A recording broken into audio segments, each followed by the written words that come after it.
ஈமானம் இல்லையே, ஆபிரகாமை போல் விசுவாசி இல்லையே, தானியேலை போல் உம்மை வேண்டவில்லையே.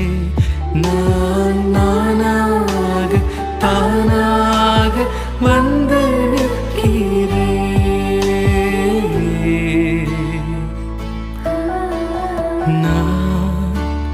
நானாகவே வந்து நிற்கிறேன், உன் பிரசன்னத்தில் வந்து நிற்கிறேன். நீ இன்று